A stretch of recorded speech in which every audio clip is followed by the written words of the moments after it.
Salut à tous, on se retrouve aujourd'hui pour une nouvelle vidéo sur la chaîne No Pain No Game. Je suis aujourd'hui avec mon compatriote Kenny. Salut Richard, ça me fait très plaisir d'être là. Et bah de même, et puis on va prendre ce temps pour répondre un petit peu aux questions que vous nous avez posées. Alors, question de kebabiste. Pensez-vous réussir à devenir américain du monde cette année? Alors, les taux entre les 5-8 meilleures équipes du monde est assez resserré. Je pense pas qu'il y aura d'équipes dominatrices comme il y a eu comme l'an dernier avec Fnatic. Mais il y a moyen d'enchaîner quelques mois en étant sur le sommet du monde. Question de Adrien. Si vous n'aviez pas été pro player, vous auriez fait quoi? Ou du moins vous aimeriez faire quoi? Là, c'est facile, toi. Tu commences ou je commence? Ouais, moi c'est facile. Chômeur. Non, moi j'ai fait un BTS NRC en alternance dans une entreprise d'événementiel. Je suis tombé amoureux de l'événementiel. J'ai énormément aimé ce métier et de toute façon, si aujourd'hui j'étais pas pro player, C'est bon, c'est long. Attends, laisse-moi finir. Je travaillerais dans l'événementiel. Voilà, merci, vas-y à toi. Voilà. De toute façon, toi ça va pas être intéressant. Si, j'aurais été footballeur professionnel. Réaliste. Non, mais honnêtement, j'ai toujours eu un problème avec ça, c'est que en fait, je n'ai jamais su ce que je voulais faire dans ma vie.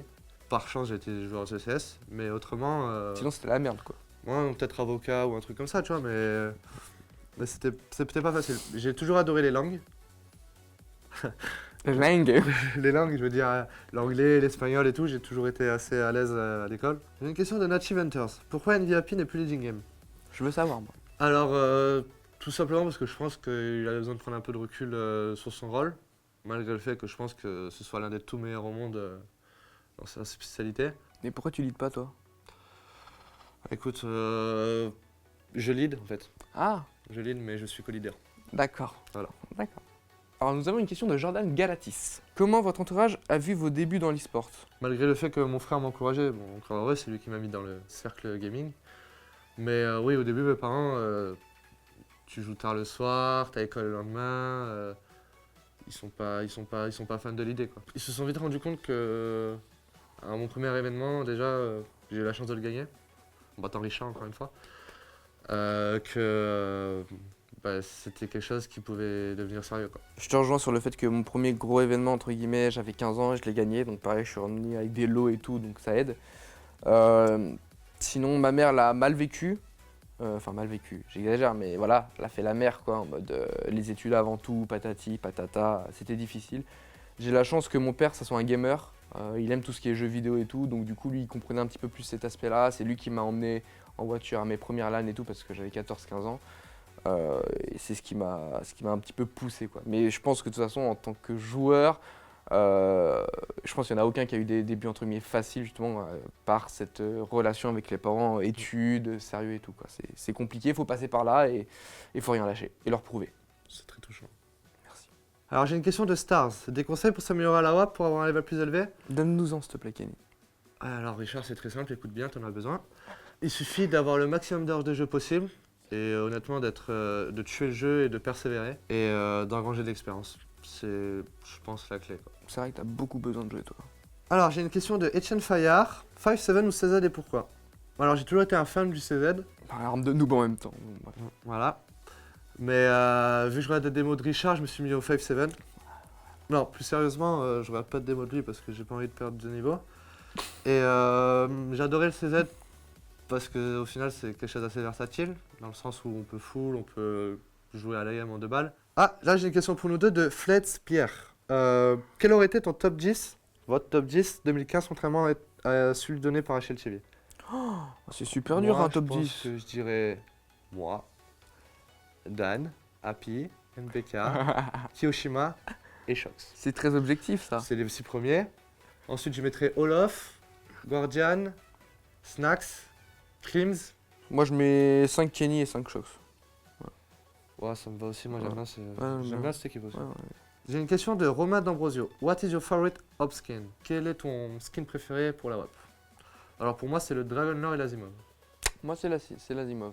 Question de Fusobec. Yo Shox, peux-tu mettre à jour ta config et config vidéo? J'ai entendu dire que tu as back en 800-600, c'est vrai, merci. Non, c'est pas vrai, je suis en 1024 4 tiers Black Bars. J'ai fait n'importe quoi avec mes résolutions à la fin de l'année 2015. Là 2016, je me suis dit on revient là où ça marchait, c'est parti. Et ma config, ouais, je vais la mettre, donc tu pourras la voir dans la description. Et ben la mienne aussi. Voilà. Voilà, Ah, la c'est mienne vrai? aussi. Et un petit conseil, si tu veux t'améliorer, ne prends pas celle de Non, Shox. celle-là, non. Question de KWXIST. Vous vous êtes rencontrés comment toi et Kenny? Oh là là. C'était romantique, je me rappelle. Ah ouais? Mm. Moi je m'en souviens pas. C'était à la plage. Non. Non, c'était en lunch. Bah oui, mais non, mais que. Je pense que c'était la Pixel 32, ma première à moi, quoi. Ah, je sais plus. Oh, Ou alors, il avait une gueule, hein. Bon, c'est pas forcément mieux aujourd'hui, mais alors avant. Question de Léonard Laff. Comment l'équipe vit la fermeture de Titan? Très honnêtement, tranquillement. Il y a une partie entre guillemets de nostalgie parce qu'il y a une page qui se tourne et qu'ils ont été là pour certains joueurs pendant 2 ou 3 ans. Le tag Titan lui-même, on va pas se mentir, il n'a pas été performant depuis le début de sa création, donc ça permet aussi, je pense, d'un point de vue mental, de juste tourner la page. Question de Lakers. Quels sont tes futurs projets team carrière? Tu es optimiste pour la suite? Je suis fan, reste comme tu es. Bah merci déjà, ça me fait super plaisir. Ensuite, mes futurs projets, bah ma team, je vais pas changer, hein. Ma carrière, c'est de jouer à CS d'être à mon meilleur niveau autant que je peux. Donc là, depuis 2016, j'essaye vraiment de mettre la barre haute et je veux continuer comme ça tout au long de l'année parce que j'ai eu trop de regrets sur 2015 d'un point de vue personnel. Est-ce que je suis optimiste pour la suite? Franchement, très. Et puis lui, il fait le malin, mais vous inquiétez pas, je vais revenir. C'est 3 ans qu'il dit ça. En tout cas, si vous avez aimé la vidéo, n'hésitez pas à liker, à commenter, à partager la vidéo ou à vous abonner à la chaîne No Pain No Game. Pour nous, c'est plus ou moins tout. Non, c'est faux. Ah, quoi? N'oubliez pas que nos CFG sont disponibles sur la description de la vidéo. Tout à fait. Et puis nous, bah, en attendant, on va aller un petit peu faire, on va un petit peu jouer. Je vais te défoncer un peu là. Qu'est-ce que t'en dis? Bah, je pense que tu vas me défoncer tout simplement parce que j'ai le cœur sur la main et que je sais que t'as pas goûté la victoire depuis longtemps et je vais te laisser ce plaisir. Oh là là, ridicule. Bon allez, à la prochaine les gars. Salut à tous, on se retrouve pour une nouvelle vidéo sur NPNG avec le petit Kenny. Salut à tous, on se retrouve aujourd'hui sur la chaîne No Pain No Game pour une nouvelle vidéo avec mon cher compatriote Kenny. Bah écoute, salut, ça va? T'as changé ta phrase et tout, trop de surprise.